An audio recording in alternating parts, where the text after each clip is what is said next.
प्यारे विद्यार्थियों, नमस्कार। स्वागत है आप सभी का एक और नए वीडियो में। प्यारे विद्यार्थियों, आज के इस वीडियो में हम देखेंगे वार्षिक परीक्षा 2022 हेतु कक्षा 10वीं विज्ञान विषय का पार्ट 3। जी हाँ दोस्तों, विज्ञान विषय के ऊपर मैं पार्ट 1 और पार्ट 2 पहले ही बना के अपलोड कर चुका हूँ। पूरा आप लोग उन वीडियो को ज़रूर देखें और इस वीडियो को भी पूरा देखें।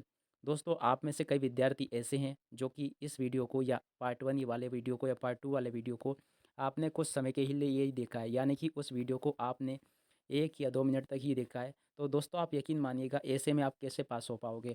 आप यकीन मानिए कि अगर इस वीडियो में मैं आपको अगर 20 क्वेश्चन बताने वाला हूँ और 20 क्वेश्चन में से मान लिया आपने सिर्फ 2 मिनट देख के सिर्फ 2 ही क्वेश्चन देखे, तो आप कैसे पूरा सिलेबस को कंप्लीट कर पाओगे? तो आज के इस वीडियो में हम आगे की चर्चा करेंगे, यानी कि मैंने पार्ट 1 में आपको अध्याय 1 से लेके अध्याय 5 तक का कवर करवा दिया था और इसके अलावा मैंने पार्ट 2 में भी अध्याय 6 से लेके 10 तक कवर करवा दिया था। और आज के इस पार्ट 3 में हम पूरा कवर करने वाले हैं अध्याय 11 से लेके अध्याय 16 तक का जो भी पार्ट बच रहे हैं, पूरे के पूरे पार्ट इस वीडियो में हम कवर करने वाले हैं। तो इस प्रकार से दोस्तों, आपके विज्ञान विषय के 3 पार्ट हो जाते हैं। जो कि पार्ट 1 था वो अध्याय 1 से लेके 5 तक के लिए बनाया था। पार्ट 2 जो था अध्याय 6 से लेके 10 तक के लिए बनाया था और ये पार्ट 3 है, ये अध्याय 11 से लेके 16 तक के लिए है। तो तीनों वीडियो अगर आप देख लोगे तो आप यकीन मानिएगा कि पूरा का पूरा आपका 100% सिलेबस कंप्लीट हो जाएगा। तो प्रत्येक वीडियो को पूरा ज़रूर देखिए। आप में से कई विद्यार्थी ऐसे होते हैं कि जो कि थोड़ा बहुत ही वीडियो देखकर निकल जाते हैं, तो ऐसा कदापि ना करें, क्योंकि आप स्वयं भी जानते हो इस बात को कि अधूरा ज्ञान हानिकारक होता है। आप जितना कम देखोगे उतना आपको इससे नुकसान होने वाला है। तो मैं तो ये कहूँगा कि पूरा वीडियो ज़रूर देखें। आप में से कई बच्चे ऐसे हैं कि मान लिया 10 मिनट का वीडियो है, तो उस 10 मिनट के वीडियो को सिर्फ 2 मिनट देखते हैं या 3 मिनट देख के जाते हैं। तो इससे आपको क्या समझ में आता है कि आप स्किप कर करके देख लेते हो, उसमें से आपको कुछ भी समझ में नहीं आता है। तो इसलिए प्लीज़ आप सभी लोग प्रत्येक वीडियो को पूरा ज़रूर देखें। और अगर आपने पार्ट 1 और पार्ट 2 नहीं देखे हैं, तो इस वीडियो के अंत में आपको एंड स्क्रीन मिल जाएगी पार्ट 1 की और पार्ट 2 की भी। तो आप इन वीडियो को ज़रूर देख लीजिएगा। पूरा का पूरा सिलेबस आपका यहाँ पर तैयार करवाया जा रहा है। तो यहाँ से आप पूरे पार्ट देख लीजिएगा, यहीं से आपका दोस्तों पूरा पेपर बन के आने वाला है। तो हमने अध्याय 9 भी उस रोज़ देख लिया था, यानी कि पार्ट 2 में देख लिया था और अध्याय 10वीं उसमें देख लिया। तो प्यारे विद्यार्थियों, क्या आपको भी पढ़ाई को लेकर डाउट है? तो बिल्कुल मत घबराओ, इसका सॉल्यूशन है डाउटनट ऐप पर। जिस भी सवाल में आपको डाउट है उसका फ़ोटो खींचो, क्रॉप करो और 5 सेकंड में उसका वीडियो सॉल्यूशन आपको मिल जाएगा, वो भी बिल्कुल फ्री में। अब आप पूछ सकते हो अपने अनलिमिटेड सवाल कहीं भी, कभी भी। चाहे आपका सवाल छठी से लेकर 12वीं तक का हो या IIT, JEE या नीट का हो या फिर CBSE, यूपी, बिहार, राजस्थान या अदर स्टेट बोर्ड का हो, कोई भी सवाल हो, physics, chemistry, maths, biology, science, आपके सभी सवालों के जवाब है डाउटनट ऐप पर। डाउटनट पर चल रही है 9वीं से लेकर 12वीं, IIT, JEE और नीट के बच्चों के लिए ऑनलाइन क्लास, जिसका हिस्सा बनकर देश के सभी राज्यों के बच्चे लेकर आए हैं नंबर 1 रैंक। तो आज ही डाउनलोड करो डाउटनट ऐप, अपने सभी डाउट भगाओ और टॉप रैंक ले आओ। थे। अब आज हम शुरू करेंगे अध्याय 11 से, जिसका कि नाम है मानव नेत्र तथा रंग बिरंगा संसार। तो मानव नेत्र और रंग बिरंगा संसार जो पार्ट है आपका, इस पार्ट में से अगर देखा जाए तो 3 नंबर का एक क्वेश्चन इसमें से पूछा जाने वाला है। आप यहाँ पर देख सकते हो। जी हाँ दोस्तों, बिल्कुल यहाँ से इस पार्ट में से आपसे 3 नंबर का एक क्वेश्चन पूछा जाएगा। अब दोस्तों, वो क्वेश्चन कौन सा होगा, कौन कौन से ऐसे प्रश्न हैं जो कि आपसे पूछे जाने वाले हैं, पूरे में आपको दोस्तों अध्याय 11 से लेके और अध्याय 16 तक के प्रत्येक पार्ट के प्रश्नोत्तर मैं आपको बताने वाला हूं, जो कि आपकी परीक्षाओं में आएंगे। तो इसलिए पूरा वीडियो देखकर ज़रूर जाइएगा। आधा अधूरा वीडियो अगर देखोगे तो आपको कुछ भी समझ में आने वाला नहीं है। तो चलिएगा, इसमें आगे बढ़ते हैं। तो सबसे पहले आप देख सकते हो यहाँ पर ये अध्याय 11 दिया गया है और अध्याय 11 का ये पहला प्रश्न है, नेत्र की समझन क्षमता से क्या अभिप्राय है। तो इसका पूरा उत्तर आप यहाँ से देख सकते हो। अभिनेत्र लेंस की क्षमता जिसके कारण वे अपनी फोकस दूरी को समायोजित कर लेता है, समझन क्षमता कहलाती है। तो ये पूरा दोस्तों आपको यहाँ से इसको नोट कर लेना है। अगला प्रश्न देखते हैं, जो कि ये रहा, आप पूरा इसको देख सकते हो। क्या प्रश्न है, तारे क्यों टिमटिमाते हैं। तो दोस्तों, तारे क्यों टिमटिमाते हैं ये आपको बताना है। तो पूरा आप इसको यहाँ से देख सकते हो कि तारे क्यों टिमटिमाते हैं। तो आप यहाँ से इस जगह से देख सकते हो, तारे के प्रकाश के वायुमंडलीय अपवर्तन के कारण ही तारे टिमटिमाते प्रतीत होते हैं। चूँकि तारे बहुत दूर है अतः वे प्रकाश के बिंदु के मूल स्रोत के सन्निकट है, क्योंकि तारों से आने वाली प्रकाश किरणें का पथ थोड़ा थोड़ा परिवर्तित होता रहता है, अतः तारे की आभासी स्थिति विचलित होती रहती है तथा आंखों में प्रवेश करने वाले तारों के प्रकाश की मात्रा झिलमिलाती रहती है, जिसके कारण कोई तारा चमकीला प्रतीत होता है तो कभी धुंधला जो कि टिमटिमाहट का प्रभाव है। तो इस प्रकार से आपको दोस्तों इस प्रश्न का उत्तर भी पूरा याद कर लेना है। पूरा का पूरा प्रश्न मैं आपको ये बता रहा हूँ। अगले की बात कर लेते हैं। तो अगला क्वेश्चन यहाँ पर आपको ये दिया गया है।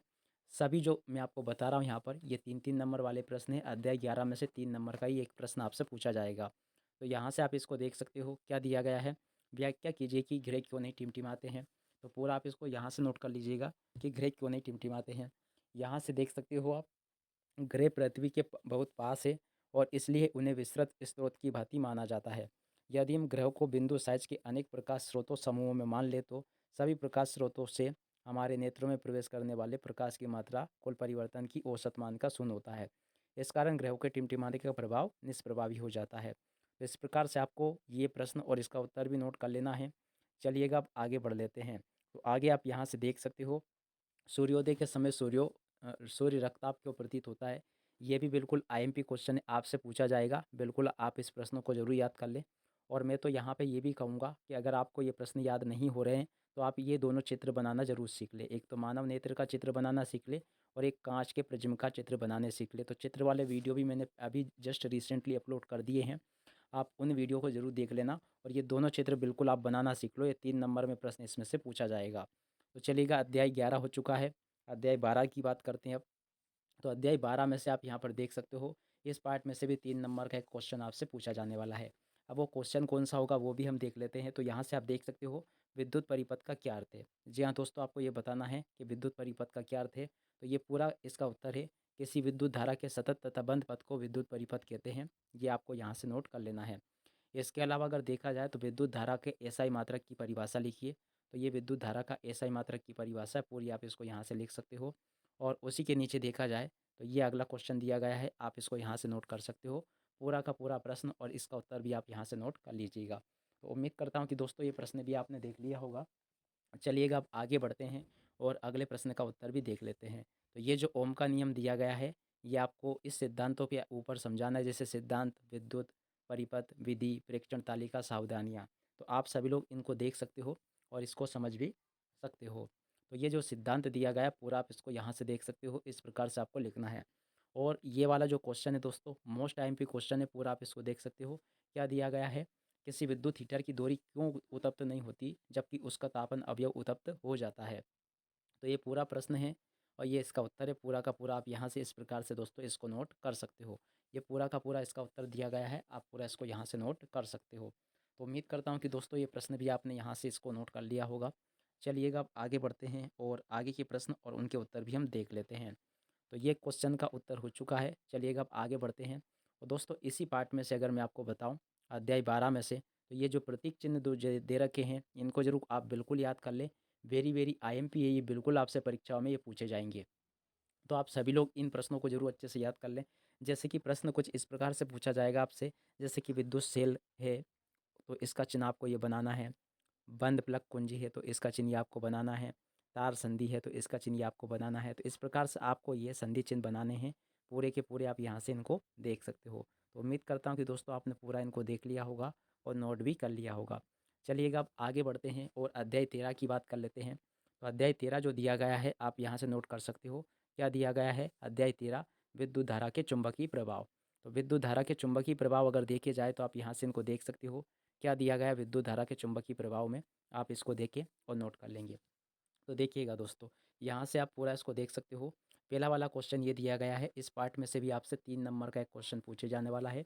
तो आप इन क्वेश्चन को अच्छे से तैयार जरूर कर लें। तो यहाँ से आप देख सकते हो क्या दिया गया है, चुंबक के निकट लाने पर दिक् सूचक की सुई विक्षेपित क्यों हो जाती है।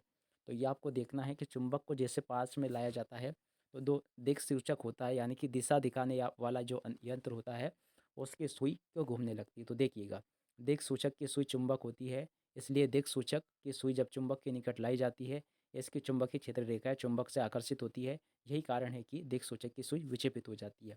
आप इसको ऐसा समझ सकते हो दोस्तों कि जो दिक् सूचक होता है, यानी कि दिशा दिखाने वाली जो घड़ी होती है, उसमें जो सुई होती है दिशा दिखाने के लिए, वो उसके पास में जब चुंबक को लाया जाता है तो ये उस तरफ क्यों मुड़ जाती है। तो उसका कारण ये है कि ये भी एक चुंबक है और ये भी एक चुंबक है। जैसे कि आपने चुंबक को देखा होगा कि चुंबक चुंबक की ओर आकर्षित होती है, तो उसी प्रकार से ये वाली चुंबक भी इस वाली चुंबक की ओर आकर्षित होती है और उधर ये मुड़ जाती है। तो ये भी आपने अच्छे से समझ लिया होगा। और अगला जो प्रश्न है आप इसको यहाँ से नोट कर लीजिएगा, चुंबकीय क्षेत्र रेखाओं के गुणों की सूची बनाइए। तो चुंबकीय क्षेत्र रेखाओं के गुणों की सूची क्या है, आप यहाँ से इसको देख सकते हो। चुंबकीय क्षेत्र रेखाएं उत्तर ध्रुव में प्रकट होती है, ये दक्षिण ध्रुव में विलीन हो जाती है। चुंबक के भीतर चुंबकीय क्षेत्र रेखाओं की दिशा उसके दक्षिणी ध्रुव के उत्तर ध्रुव की ओर होती है। चुंबकीय क्षेत्र रेखाएं कहीं भी एक दूसरे को प्रतिच्छेद नहीं करती है। तो इस प्रकार से दोस्तों आपको ये क्वेश्चन याद कर लेना है, चुंबकीय क्षेत्र रेखाओं के गुणों की सूची आपको बना लेनी है। तो चलिएगा अब आगे बढ़ते हैं और आगे के प्रश्न और उनके उत्तर भी देख लेते हैं। तो एक ये मोस्ट टाइम पे क्वेश्चन मैं आपको बता रहा हूँ दोस्तों, अगर आपको ज़्यादा ना बन पड़े, अगर आप एवरेज स्टूडेंट भी अगर हो तो इस प्रश्न को ज़रूर आप याद कर ले। बिल्कुल आपसे ये आईएमपी क्वेश्चन मैं आपको बता रहा हूँ, बिल्कुल आपसे ये पूछा जाएगा, फ्लेमिंग के बाएं हाथ का नियम। इस क्वेश्चन का उत्तर ज़रूर आप बहुत अच्छे से पढ़ लीजिएगा, जिससे कि आपकी तैयारी दोस्तों बहुत ही अच्छे से हो सके। तो उम्मीद करता हूँ कि दोस्तों ये प्रश्न भी आपने देख लिया होगा और इसको बहुत ही अच्छे से याद करके आपने लिख लिया होगा। तो ये मोस्ट आईएमपी क्वेश्चन है दोस्तों, फ्लेमिंग के बाएं हाथ का नियम बिल्कुल आपसे पूछा जाएगा पूरा का पूरा। और पेपर देने के बाद में आप मुझे कमेंट करके ज़रूर बताइएगा दोस्तों, यही प्रश्न आपकी परीक्षाओं में भी आपको देखने को मिलेगा। तो पूरा आप इसको याद कर ले जल्दी से, और यही प्रश्न दोस्तों आपको परीक्षाओं में देखने को मिलेगा, पूरा आप इसको यहाँ से याद कर लीजिएगा। फ्लेमिंग के बाएं हाथ का नियम पूरा याद कर लो आप, परीक्षाओं में बिल्कुल आ रहा है, ये 100% आपकी परीक्षाओं में आ चुका है। तो पूरा आप इसको ज़रूर याद कर लेंगे। देखिएगा कैसे, इसको समझ भी लेते हैं।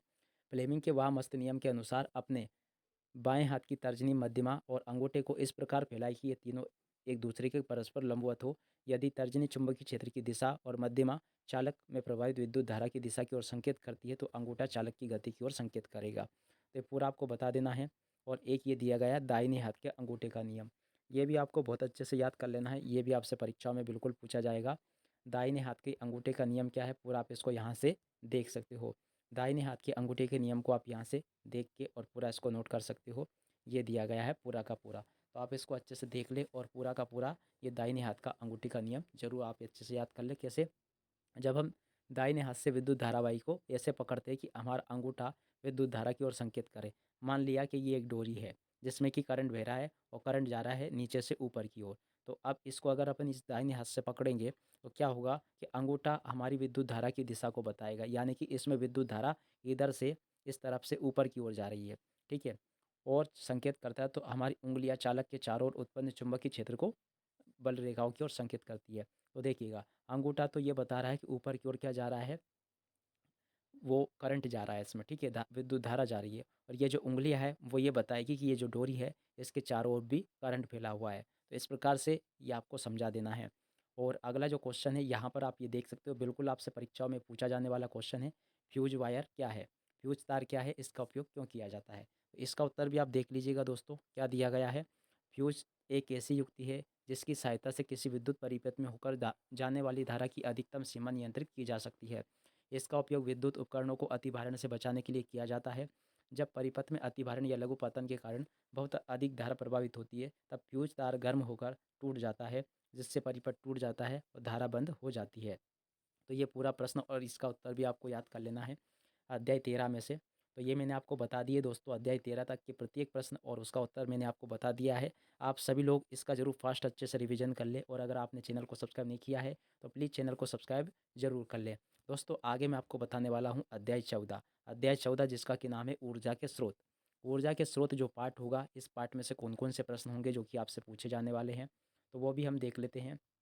यहाँ से आप देख सकते हो अध्याय 14 ऊर्जा के स्रोत, इसमें से कितने प्रश्न आपसे पूछे जाएंगे, 3 अंक के इसमें से एक प्रश्न पूछा जाएगा। तो 3 अंक के कौन कौन से प्रश्न होंगे वो भी आप देख लें। तो ये पहला दिया गया है, ऊर्जा संरक्षण का नियम लिखिए। तो देखिएगा ऊर्जा संरक्षण का नियम क्या है, पूरा आप इसको पढ़ सकते हो, यहाँ से आप देख लीजिएगा क्या दिया गया है। ऊर्जा संरक्षण का नियम लिखिए, तो इसका उत्तर आपको कुछ इस प्रकार से लिख देना है। ऊर्जा संरक्षण के नियम के अनुसार ऊर्जा को ना तो बनाया जा सकता है और ना ही इसे मिटाया जा सकता है, बल्कि ऊर्जा एक रूप से दूसरे रूप में परिवर्तित होती रहती है। इसे ही ऊर्जा संरक्षण का नियम कहते हैं। तो ये पूरा दोस्तों आपको यहाँ से लिख लेना है, ये पूरा का पूरा आपका ऊर्जा संरक्षण का नियम है। पूरा आप इसको यहाँ से देख के नोट कर सकते हो पूरा का पूरा। तो दोस्तों उम्मीद करता हूँ कि पूरा क्वेश्चन और इसका उत्तर भी आपने यहाँ से नोट कर लिया होगा। चलिएगा अब आगे बढ़ लेते हैं। तो आगे आप यहाँ पर देख सकते हो, ये भी क्वेश्चन नंबर 2 जो दिया गया है, ये आपसे प्रश्न क्रमांक जिसमें भी पूछा जाएगा, पर ये आपसे 3 नंबर में पूछा जाएगा। देखिएगा क्या है, उत्तम ईंधन किसे कहते हैं। तो देखिएगा, एक उत्तम ईंधन होने के लिए ईंधन के निम्न गुण होने चाहिए, क्या क्या, ईंधन का कैलोरी मान अधिक होना चाहिए, जल में जलने पर अपशिष्ट न छोड़े, ज्वलन ताप सामान्य हो और आसानी से उपलब्ध हो। तो इसको ज़रूर बिल्कुल आप अच्छे से याद कर लो, बिल्कुल आपकी परीक्षाओं में ये प्रश्न पूछा जाएगा। तो आप सभी लोग इस प्रश्न को ज़रूर अच्छे से याद कर लेंगे सभी लोग। तो उम्मीद करता हूँ कि दोस्तों आपने इस क्वेश्चन को अच्छे से नोट भी कर लिया होगा और इसको याद भी कर लिया होगा। चलिए अब आगे बढ़ते हैं। तो आगे के प्रश्न का उत्तर भी देख लेते हैं। तो आप यहाँ पर देख सकते हो, ये क्वेश्चन दिया गया है, आप पूरा इसको नोट कर सकते हो। जीवाश्म ईंधन से होने वाली हानियाँ लिखिए। जीवाश्म ईंधन से होने वाली हानियाँ कौन-कौन सी है, इसको आप देख सकते हो। देखिएगा, पहली हानि है प्रदूषण फैलता है, दूसरी हानि है अधिक महँगे हैं, तीसरी हानि है निकट भविष्य में समाप्त हो जाएँगे। तो आप सभी लोग इनको ज़रूर अच्छे से देख लेंगे और इसको नोट कर लेंगे। तो पूरा आप इसको नोट कर सकते हो कि जीवाश्म ईंधन की क्या हानियाँ आपको बतानी है। तो पूरा आप इसको नोट कर लें। चलिएगा अब आगे बढ़ते हैं। तो आगे दोस्तों अध्याय 14 तक हम पूरा देख चुके हैं। अब हम आगे अध्याय 15 की बात करते हैं। तो अध्याय 15 में से क्या पूछा जाएगा वो भी हम देख लेते हैं। तो इस अध्याय में से दोस्तों आपसे 2 नंबर का एक क्वेश्चन पूछा जाने वाला है। तो वो भी हम देख लेते हैं 2 नंबर के कौन-कौन से क्वेश्चन इसमें से पूछे जाएँगे। तो देखिएगा, पहला क्वेश्चन तो ये दिया गया है 2 नंबर का, एक परितंत्र में अपमार्जक की भूमिका क्या है? तो देखिएगा, अपमार्जक की भूमिका क्या होती है पूरा आप इसको देख सकते हो ये, यहाँ से आप इसको नोट कर लीजिएगा। क्या दिया गया है? अपमार्जकों को प्राकृतिक सफा एजेंट कहते हैं। अपमार्जकों का कार्य जैव निम्नीकृत करणीय पदार्थों पर होता है। ये उन पदार्थों को सरल पदार्थों में तोड़ देते हैं। इस प्रकार अपमार्जक वातावरण में संतुलन बनाए रखने का कार्य करते हैं तथा एक महत्वपूर्ण भूमिका अदा करते हैं। तो इस प्रकार से आपको दोस्तों इसका पूरा उत्तर भी आपको नोट कर लेना है। और उसी के नीचे अगर देखा जाए तो अगला क्वेश्चन आपको ये दिया गया है, पूरा आप इसको यहाँ से नोट कर सकते हो। आप कचरा निपटान की समस्या कम करने में क्या योगदान कर सकते हैं, किन्हीं 2 तरीकों का वर्णन आपको करना है। तो कचरा निपटान का योगदान कैसे आप कर सकते हो, पूरा आप इसको यहाँ से देख सकते हो। तो पूरा ये क्वेश्चन दिया गया है, आप पूरा इसको यहाँ से देखकर नोट कर सकते हो। तो पूरा ये क्वेश्चन है, आप इसको नोट कर लीजिएगा। और उसी के नीचे ये क्वेश्चन दिया गया है, पोषी स्तर क्या है? पोषी स्तर को भी आपको पूरा अच्छे से नोट कर लेना है और इसको लिख लेना है। पोषी स्तर क्या है? एक आहार श्रृंखला का उदाहरण दीजिए तथा इसमें विभिन्न पोषी स्तर बनाइए। तो ये पूरा आप इसको यहाँ से समझ सकते हो। किसी खाद्य श्रृंखला में विभिन्न चरणों या स्तरों के पोषी स्तर कहलाते हैं। खाद्य श्रृंखला का उदाहरण घास, हिरण और शेर। आगे बढ़ते हैं तो अगला देख लेते हैं। यहाँ पर ये पोषी स्तर बताए गए हैं, प्रथम पोषी स्तर, द्वितीय पोषी स्तर और तृतीय पोषी स्तर। तो ये तीनों के तीनों आपको अच्छे से सीख लेने हैं। और उसी के नीचे एक क्वेश्चन आपसे पूछा जाएगा, ओजोन क्या है तथा ये किसी परितंत्र को किस प्रकार प्रभावित करती है। तो ये क्वेश्चन और इसका उत्तर भी आप अच्छे से पूरा नोट कर लेंगे, जैसे कि आपको दोस्तों ये पूरा क्वेश्चन और इसके उत्तर याद हो जाए। तो उम्मीद करता हूँ कि दोस्तों ये प्रश्न भी आपने अच्छे से नोट कर लिया होगा। चलिएगा अब आगे बढ़ते हैं और आगे की प्रश्न के उत्तर भी देख लेते हैं। तो आगे आप देख सकते हो यहाँ पर ये दिया गया है, जैव आवर्धन क्या है? क्या परितंत्र के विभिन्न स्तरों पर जैविक आवर्धन का प्रभाव भी भिन्न-भिन्न होता है? तो आप पूरा इसको यहाँ से कर सकते हो। जब कोई हानिकारक रसायन जैसे डीडीटी किसी खाद्य श्रृंखला में प्रवेश करते हैं तो इसका सांद्रण धीरे-धीरे प्रत्येक पोषक स्तर में बढ़ता जाता है। इस परिघटना को जैव आवर्धन कहते हैं। इस आवर्धन का स्तर अलग-अलग पोषक स्तर पर भिन्न-भिन्न होता है। तो इस प्रकार से पूरा आप इसको लिख सकते हो। और दोस्तों अगर अध्याय 16 की बात की जाए तो अध्याय 16 में से आपसे कोई भी 2 नंबर वाला, 3 नंबर वाला, 4 नंबर वाला क्वेश्चन आपसे नहीं पूछा जाएगा। इसमें से सिर्फ आपसे ऑब्जेक्टिव ही पूछे जाएंगे। तो दोस्तों ये वीडियो आपको कैसा लगा, लाइक और कमेंट करके ज़रूर बताइएगा। और साथ ही चैनल पर नए हो तो प्लीज़ चैनल को सब्सक्राइब करके ज़रूर जाइएगा। तो साथ ही मैं आपको बता देना चाहता हूँ दोस्तों कि ये जो नोट्स मेरे द्वारा तैयार किए गए हैं, पूरे के पूरे दोस्तों मैंने बहुत ही आसान और सरल भाषा में इसको बनाया है, जो कि आपको दोस्तों आसानी से अच्छे से समझ में आ गए होंगे। और दोस्तों एक बात और मैं आपको बता दूं, इस वीडियो के 3 भाग मैंने बनाए हैं। पार्ट 1 बनाया है, वेले पार्ट 1, पार्ट 2 और पार्ट 3। अगर दोस्तों आपने इसका पार्ट 1 नहीं देखा है, पार्ट 2 नहीं देखा है, तो इस वीडियो के यहाँ पर आपको एंड स्क्रीन नज़र आ रही होगी, यानी कि वो वीडियो नज़र आ रही होगी। आप उसके ऊपर भी क्लिक करके उस वीडियो को देख सकते हो। तो दोस्तों ये वीडियो आपको कैसा लगा, लाइक और कमेंट करके ज़रूर बताइएगा। साथ ही अगर चैनल पर नए हो तो प्लीज़ चैनल को सब्सक्राइब ज़रूर कर लीजिएगा। इसी के साथ में दोस्तों मैं आप सबको वार्षिक परीक्षा हेतु शुभकामनाएँ देता हूँ और इस वीडियो से विदा लेता हूँ। नमस्कार।